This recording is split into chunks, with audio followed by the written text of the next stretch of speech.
कई भक्त कहते हैं जी हमें मेरे 3 दिन मंत्र ना जपा, मैंने 4-5 दिन मैंने नाम नहीं जपा। क्यों नहीं जपा? कि टेंशन हो गई थी। अरे भले आदमी टेंशन तो हो जा, खैर टेंशन भी हो जाए, लेकिन भगवान की भक्ति भी अपना करता रहे दुखी सुखी होकर। उस टेंशन को भी पड़ी रहेगी, लेकिन मंत्र भी थोड़ा बहुत कर लेना चाहिए, छोड़ना नहीं चाहिए। अब ये तो मंत्र इस काल ने तो इतनी टेंशन कर रखी है इस प्राणी के साथ में, गिनती है को ना। घर में को वासनी हो जाए तो टेंशन, और छोटे मोटे व्यवसाय में 100 घाटे बाध्य हो उसमें टेंशन, पता नहीं कितने प्रकार की समस्याएं हमारे जान में डाल रखी काल ने। काल का ये उद्देश्य है कि ये भक्ति ना करें। जब इनको मनुष्य शरीर प्राप्त हो तब तो इनमें इतनी टेंशन भर दी या विकार भर दिए, कोई घुट्टी लावे, कोई जुआ खेला, कोई दारू पीवे, बीड़ी पीवे, सिगरेट पीवे, कोई 2 नंबर के काम में, कोई कोठी बनाने के काम में, यानी को इनको सबको ऐसा व्यस्त कर रखा है कि फुर्सत को ना। और फिर अब ये है भक्ति का समय आ गया, अब ये भक्ति युग आ गया, भक्ति का काल आ गया, समय भक्ति काल, बिजली पीढ़ी आएगी।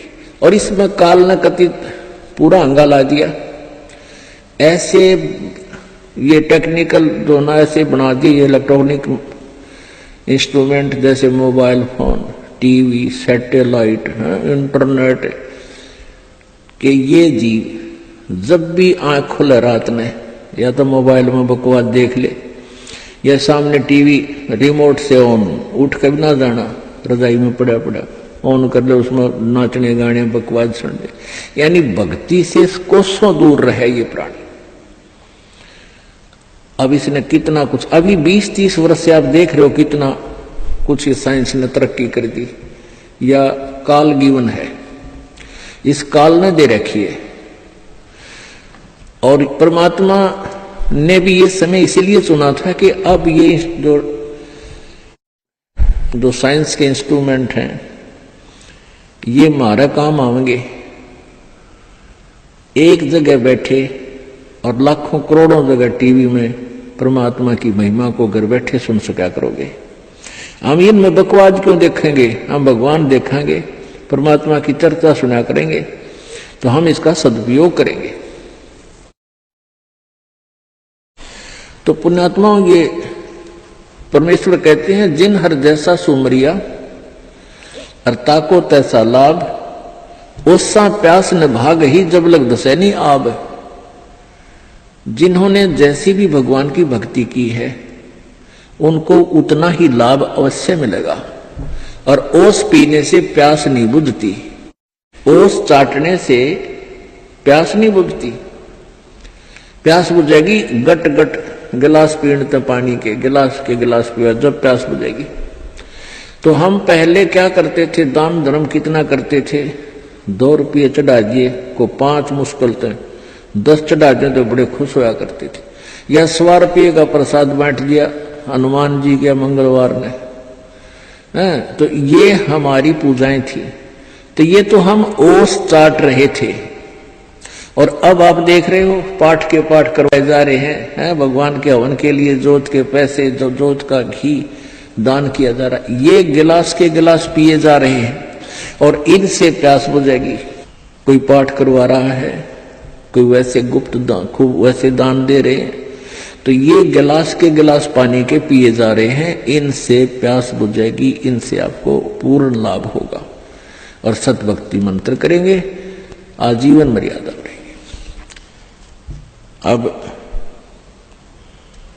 ये टेंशन तो काल ने या पैदा कर रखी है कि भक्ति ना कर सके, लेकिन इन टेंशनों में ही आपने भक्ति करनी पड़ेगी। चाहे रो के करो, चाहे खुश होकर कर लो, दुखी होकर कर लो। मान लीजिए कोई घर का सदस्य उपदेशी नहीं था, उसकी मृत्यु होगी, दुख तो बहुत आता है, क्योंकि हमारा एक हमारे अंदर एक ऐसी व्यवस्था बन गई, हम रह नहीं सकते, रोना भी पड़ेगा, भाई खूब बुरा हाल विलाप भी करेंगे। लेकिन फिर भगवान भी फिर याद रखे, परमात्मा ये क्या ले गए इतने दिन, उन बातों ने ध्यान रखे कि ये क्या लेके गया। अगर हम ये भक्ति कर रहा होता परमात्मा इसको जीवन दान भी देता है, इसकी आयु भी बढ़ा देता है यदि सत भक्ति करता है। और ये लेके क्या गया, सारा जीवन बर्बाद कर गया। तो इस प्रकार इन सब विचारों को ध्यान में रख के, सब बातों को विचार करके और भजन जरूर करें। चाहे याद तो बहुत आते हैं, मृत्यु को प्राप्त हो जाते हैं जो साथी परिवारजन, लेकिन भगवान भी रो रो के मालिक ने भी याद रखे, मतलब भूला नहीं भगवान को। और भी कई प्रकार की टेंशन हो जाती है, किसी प्रकार की कई चिंताएं होती हैं, लेकिन चिंताएं तो हैं, चिंता भी नाम से ही समाप्त होंगी और परमात्मा की भक्ति तक करनी पड़ेगी, इन चिंताओं में करनी पड़ेगी। एक समय एक दरोगा जी जून के महीने में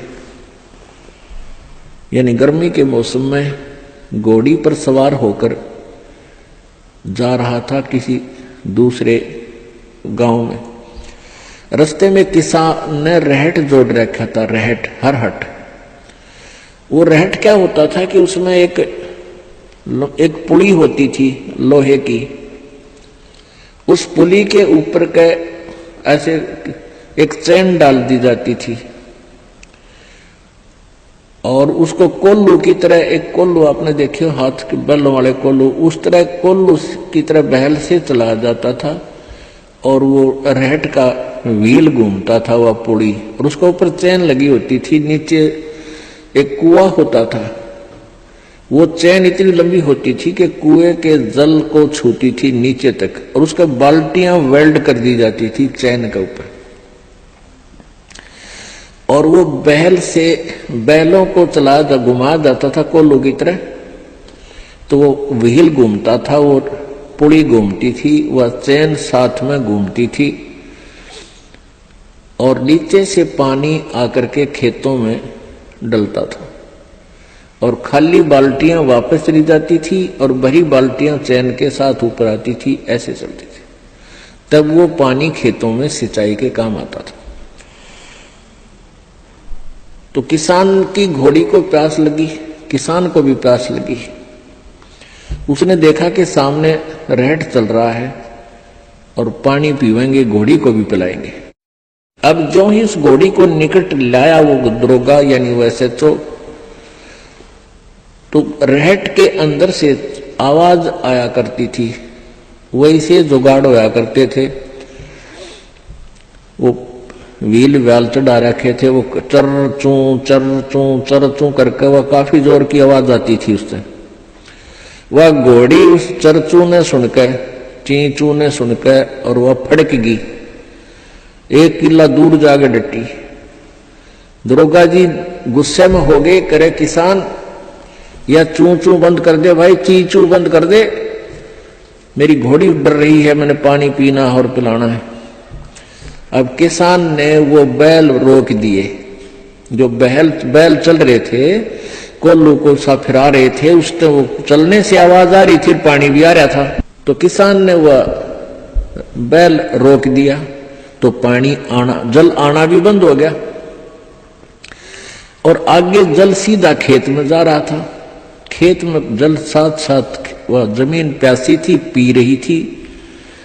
जल घोड़ी के पीने योग्य एकत्रित नहीं रहा, घोड़ी निकट आई, जल था नहीं। दरोगा जी ने कहा कि एक किसान जल निकाल। उसने फिर बैल का डंडा मार दिया, बैल चला तो चू ची चू, फिर हुई घोड़ी, फिर भागी। वो किसान को उसने कहा, दरोगा ने गया चू चू बंद करवा, ची चू बंद कर। उसने फिर बैल रोक दिया, वो फिर घोड़ी लिया, पानी पाया नहीं।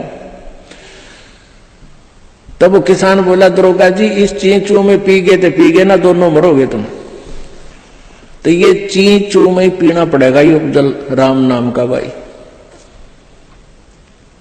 जब राम नाम बंद कर दिया तो भक्ति गई, वह चू चू तो फिर फायदा क्या हुआ, वह टेंशन तो सही से भक्ति और बर्बाद होगी।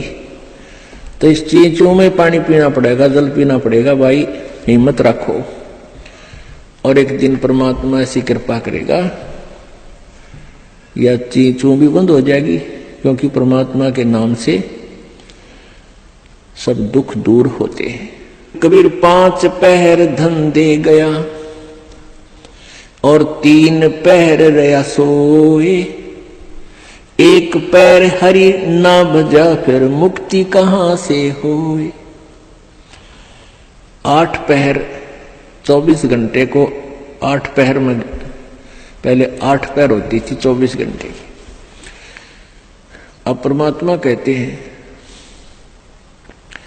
तो 1 पैर में 8, 1 पैर में 3 घंटे हो गए। तो परमात्मा कबीर जी ये बताना चाहते हैं कि 3 पैर तन धंधा करा 15 घंटे, 5 पैर तो 3 पैर तो सो गया, यानी 1 दिन रात टोटल पूरा कर दिया।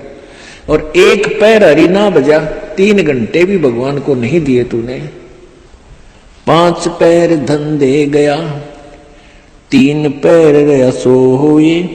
1 पैर हरि ना जप्यो, मुक्ति कहां से हुई। यानी टोटल 3 घंटे परमात्मा ने बता दिए कि पूरे 24 घंटे में 3 घंटे आप भगवान के भजन में अवश्य लगाओ। और उनका ये नहीं है कि स्पेशल एक जगह बैठ के लगा लो, बहुत समय होता अपने पास। जैसे आप जी कोई मजदूरी के लिए जाते हो, घर से वहां तक घंटा 1 लगे, मालिक का सिमरण करता जा। बस में बैठकर जा रहे हो कहीं काम, बस वहां भक्ति करें। खेतों में जा रहे हो, खेतों से घर से लेकर वहां तक जो खूब भक्ति करे, अपना मंत्र ने याद रखे। और बहुत से ऐसे कार्य हैं जो काम करते करते भी हम भगवान की भक्ति कर सकते हैं। जैसे खेत में आली हल जोतता है, हमने देखे पहले ही आली में लक्ष्मी चंद की रागनी गाए जाते, हल भी जोड़े जाते। तो वह भगवान की भक्ति भी करे, कभी आरती करने लग जाए, कभी भगवान की वाणी बोलने लग जाए। कोई फिल्मी गाने गावे है, कोई और बकवास सोच रहा है। तो इस प्रकार हमने अपना सुमन में 3 घंटे का समय निकालना चाहिए। जैसे सुबह का नित्यनेम पौना घंटा लगता है, 15 मिनट की असुर निकंदन मणि, 1 घंटा तो हो गया।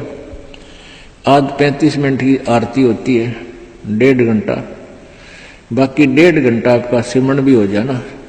सिमरन आध घंटा मंत्र, 1 घंटे का श्वास का सिमरन, तो इतना भी आप कंटिन्यू कर लोगे तो भी आपका बेड़ा पार।